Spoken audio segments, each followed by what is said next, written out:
Bible, Micah.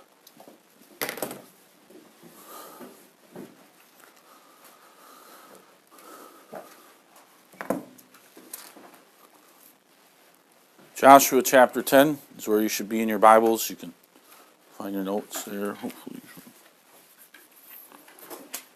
Should be for lesson. Can't find it, Joe, or it's not? Oh, okay. I know earlier it wasn't connecting, so I don't know if it was still not connected for you. All right. Lesson 73. We're reading Joshua chapter 10. Story of the battle of the 5 kings. So after the Israelites have been tricked by the people of the Gibeonites from Gibeon, they need to continue to obey God's command to destroy and wipe out from the land the Canaanites. So we'll see how that takes place here. You've been working on your map, hopefully. That will help give you a little bit of a context of where we are at with this. So, here's what God has as a little bit of the background for us, as well as his commands for Joshua. Joshua chapter 10. Now it came to pass when Adonizedek, the king of Jerusalem, had heard how Joshua had taken Ai and had utterly destroyed it, as he had done to Jericho and her king, so he had done to Ai and her king, and how the inhabitants of Gibeon had made peace with Israel and were among them, that they feared greatly.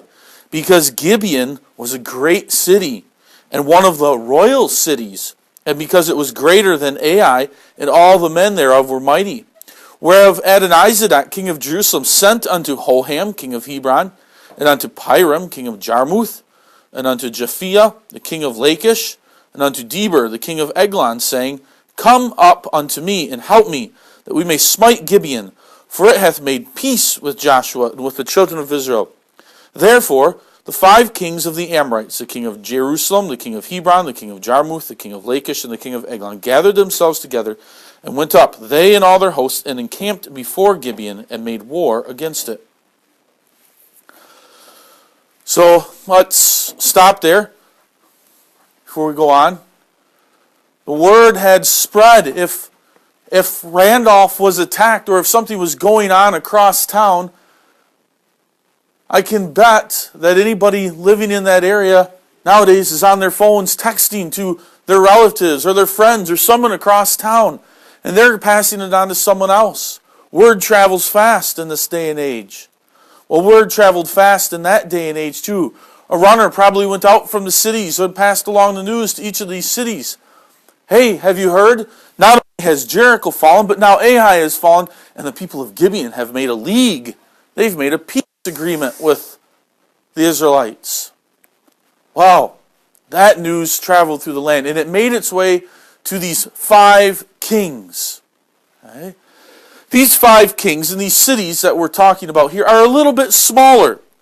They're smaller than Gibeon. Gibeon, we read, was a royal city. It was a major city.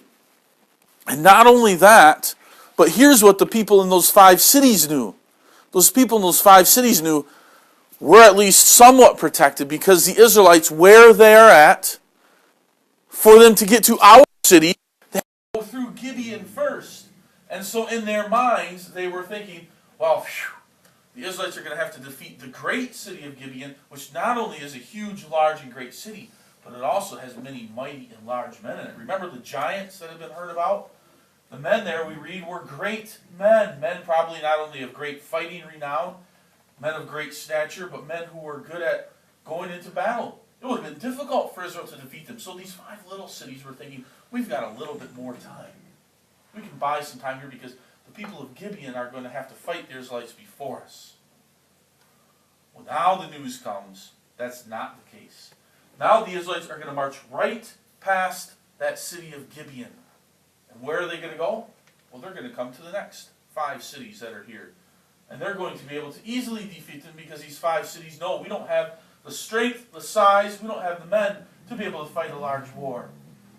So, the king, Adonizedek, he sends out messengers to each of the kings, and they receive the message that he wants to meet with them. Let's make up a plan of how we can defeat the Israelites or how we can get back. And they all come together So you can probably imagine them coming in, riding in their chariots or in their beautiful carriages that would have been taken there by men and animals, and they're brought to the palace of King Adonizedek. You can imagine them sitting around a table, probably with a large feast in front of it that had been prepared for them, for they are kings. They expect only the best. And there they sat, deciding how would they go about this battle. How are they going to stop Israel? What could they do? Here's what their plan is. Their plan is not to take off and attack the Israelites because they know they'll lose. The Lord is on their side. Let's reestablish Gibeon. That's the plan. One of them suggests, let's go back and let's attack Gibeon. They won't be expecting an attack from us. And let's take that city. And therefore, we will reestablish that defense city in between us and them. And again, it might slow down the Israelites. Let us do that. Let us go punish and fight those Gibeonites because of what they've done. So, those are the two reasons they decide to go fight Gibeon. One, they were angry for them for making peace. You made peace with them. We're upset about that. You should have consulted us first. Two, get control of the city and again block that pathway. Because Gibeon must have been in some type of, maybe a valley or an easy road, so that it would have been more difficult for the Israelites to get through if they had to pass around Gibeon. They couldn't. So let's reestablish that city. And there maybe we can all gather ourselves in that city and we can defend ourselves there. So that's what they decided to do. Let us go attack Gibeon and punish them. Let's see what the result of that attack is, starting at verse 6. And the men of Gibeon sent unto Joshua to the camp of Gilgal, saying, Slack not thy hand from thy servants, come up to us quickly, and save us, and help us, for all the kings of the Amorites that dwell in the mountains are gathered together against us. So Joshua ascended from Gilgal, he and all the people of war with him, and the mighty men of valor. And the Lord said unto Joshua, Fear them not, for I have delivered them into thine hand. There shall not a man of them stand before thee. Joshua therefore came unto them suddenly, and went up from Gilgal all night. So, these 5 kings attack the city of Gibeon. Now, if it had been a few months earlier, the Gibeonites would have been responsible for defending themselves. And they probably would have taken up the task. They would have gone out of the city, and they would have fought. Now, the people of Gibeon are not alone anymore. They have an alliance. They have an alliance with the Israelites. Now, maybe the Israelites have taken some of their weapons away, so they couldn't fight. We don't know anything about that. It's just speculation here. But either way, they have an alliance. Just like we've studied in World War II. If you have an alliance with another nation and that nation is attacked, it is your responsibility as part of that alliance to come and help them and defend them. And so that's what the Gibeonites do. They send some messengers to Joshua. Hey, we're being surrounded. We're going to be attacked by these 5 other nations. Quickly, bring your soldiers and your men and let us do battle. Defeat these 5 other kings. And so that's what happens. Joshua goes there to fight. And as he's going there, he wants to know, well, what does the Lord say about this? And God told him, Go, you will have the victory there in verse 8.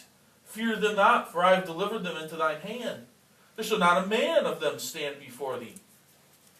So he went ready to do battle, knowing the Lord was on their side. Okay?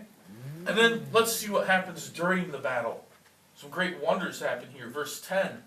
And the Lord discomfited them, that would be the enemy, those 5 nations, before Israel, and slew them with a great slaughter at Gibeon, and chased them along the way that goeth up to Beth-horon, and smote them to Azekah and unto Makkedah.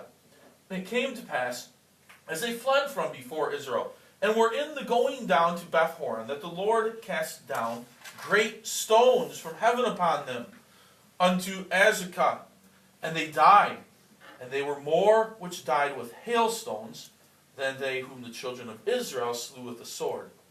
Then spake Joshua to the Lord, in the day when the Lord delivered up the Amorites before the children of Israel. And he said in the sight of Israel, Sun, stand thou still upon Gibeon, and thou moon in the valley of Ajalon. The sun stood still, and the moon stayed, until the people had avenged themselves upon their enemies. Is not this written in the book of Jasher? So the sun stood still in the midst of heaven, and hasted not to go down about a whole day. And there was no day like that before it or after it, that the Lord hearkened unto the voice of a man. For the Lord fought for Israel. So we'll stop there. So Joshua and his soldiers, his men, are ready. Imagine them lined up in battle. They come marching with their weapons, ready to do battle with these 5 kings outside of Gibeon. And when the battle is all set in array, and ready to go, the Israelites charge. They know the Lord is on their side. And they take off, and they begin to attack the Gibeonites. And they begin to slay, or not the Gibeonites, but around the city of Gibeon, they attack the 5 other nations. And they begin to slay them with a sword. And the men of those 5 nations become afraid. And they turn and they run. They run back down the pathway to their cities. They run and scatter off into the hills. So that now they're so scattered and running, they turn and run, that the Lord sends great hailstones out of the heavens to come crashing down and crush these men, kill them, destroy them. So much so that we read there, more died in that day because of hailstones than men died because of the swords that were in the hand of the Israelites, killing them. Okay? The Lord has given the victory to Israel. Now, we also see the great wonder that happened there with the sun and the moon. The battle, as the sun began to go down, it was quite obvious, probably to Joshua and the other men, that they would not be able to finish the battle. Remember, God's command is to wipe out all of these men and nations in the land of Israel, or Canaan. They need more time. Joshua asks for the sun to stand still so that the day can be lengthened. And now the Lord grants Joshua's wish. Sun stands still in the sky. The moon, it stays in its place. It doesn't continue on either. God has stopped the natural things of the heavens by a wonder and a miracle, so that more time is added to the day. We can imagine what it must have been like to have not been in the battle and somewhere else in the world, or somewhere else, maybe back on the other side of the Jordan, maybe some of those old men and women, and wondering what is going on. The day is lengthening here. But that's because the Lord had done a great wonder, so that the Israelites could completely wipe out and destroy all of these people. Okay? So the sun obeyed Joshua. Now, it was really obeying the Lord. The Lord is in control, but it was Joshua who spoke to the sun and moon and asked them in the name of God that they could stand still. So long, so much that we're told an extra day is added. Okay? We don't know how this did. God stop the rotation of the earth for a day? Did he stop the other celestial bodies? We don't know. But God did make it happen. Okay? Just as it's a wonder, we could say that the sun comes up every morning. It's consistent. God promises to be consistent in that way. So God can make the sun stand still here. So, the rest of the world, as we said, they are standing in amazement that the sun is standing still. They're looking at their sundials and the sun isn't moving. The shadows aren't casting new shadows anymore. They've stopped. All of the world must stop and confess. Say, this can only be a miracle of God, the one true God. None of our gods or idols that we worship are powerful enough to stop the sun like the one true God. So that's one thing that the people all over the world can see. They can know that God is in control. Right? Obviously, the people needed to finish fighting. That was another reason. Right? A third reason, Yeshua, is a name similar to Jesus. Jesus could turn rocks into bread. He also had command over all of nature. God gives Joshua, who now is the new type of of Christ. Moses was a type of Christ, and now Joshua, as leader of the Israelites here in Canaan, is a type of Christ as well.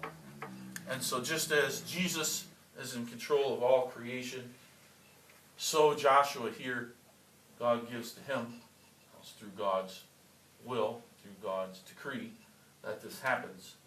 But the idea here is that Joshua and Jesus share those similarities. The last thing that we need to figure out is what's going to happen to those kings. Verse 15. And Joshua returned, and all Israel with him unto the camp to Gilgal. But these 5 kings fled and hid themselves in a cave at Makkedah. And it was told Joshua, saying, the 5 kings are found hid in the cave at Makkedah. And Joshua said, roll great stones upon the mouth of the cave, and set men by it for to keep them. And stay ye not, but pursue after your enemies, and smite the hindmost of them. Suffer them not to enter into their cities, for the Lord your God hath delivered them into your hand. And it came to pass, when Joshua and the children of Israel had made an end of slaying them with a very great slaughter till they were consumed, that the rest which remained of them entered into the fenced cities, and all the people returned to the camp to Joshua at Makkedah in peace. None moved his tongue against any of the children of Israel. Then said Joshua, open the mouth of the cave, and bring out those 5 kings unto me of the cave.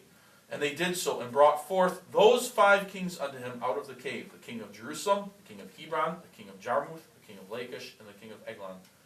And it came to pass, when they brought out those kings unto Joshua, that Joshua called for all the men of Israel, and said unto the captains of the men of war which went with him, come near, put your feet upon the necks of these kings. And they came near, and put their feet upon the necks of them.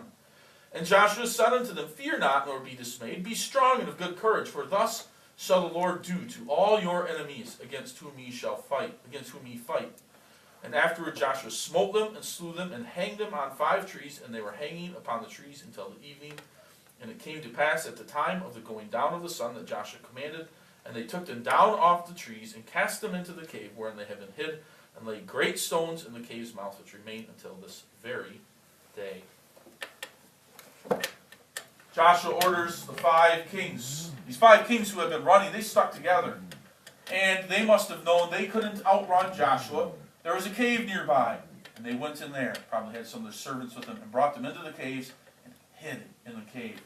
Well, the news was brought to Joshua, and he said, well, let's continue. We need to finish wiping out the rest of the Canaanites.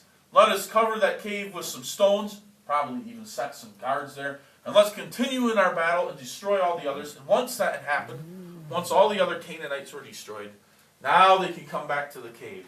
Now Joshua says, let us deal with these 5 kings. So they begin to roll stones away, push them out of the way, and send some men into the cave. They drag out the kings and probably tie them, bind them. And then they lay them on the ground, or order them onto the ground. Now Joshua wants to make a picture to remember. What was said about Satan in the garden after he had convinced Eve to eat of the fruit, and Eve had convinced her husband Adam to eat of the fruit. God set enmity between the woman, seed after the wicked world, God's people. And he said, what would happen to Satan? What would happen to that snake eventually?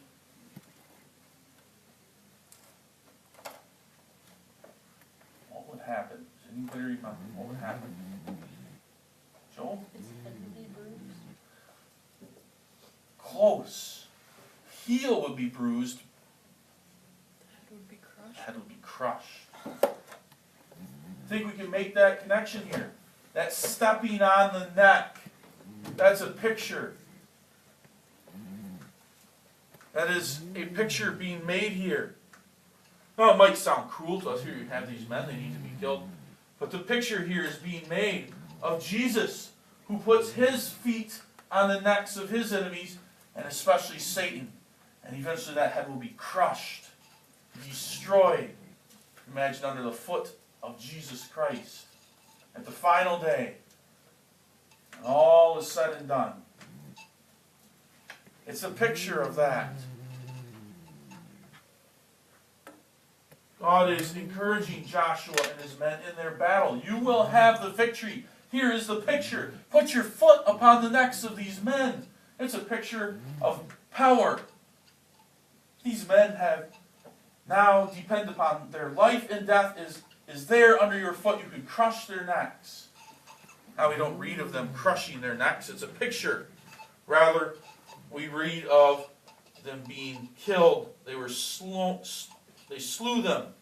Soon they took swords, cut off their heads, thrust them through. Their bodies are hanged in a tree. Again, for an example to all the people of what will happen to God's enemies, to the ungodly, to the sinners. And then there they hang until the going down of the sun. So finally when the sun begins to go down, it begins to get close to dark. Imagine the ropes being cut out of the trees, the bodies being taken, thrown back into those caves, and the stones covering those caves. And they were there, those bodies and those stones, even to the day of the writing here in Joshua. So we have those pictures here. We have that beauty, the slaying, the 5 kings. God has given Israel the victory. His promise is sure. So that's a good reminder to us. As God has promised the Israelites they will defeat their enemies, they'll have the victory. So you and I can know. And we will have the victory one day in heaven too. As much as trials and difficulties here on earth, you and I will have the victory. We will win. God will one day crush Satan. He will one day destroy that host of fallen angels in heaven, in the ungodly, wicked world. And then, when they are before His judgment seat, before they are destroyed, they must confess that yes, Jesus is Lord, God is ruler of all. It will be too late for them to be saved.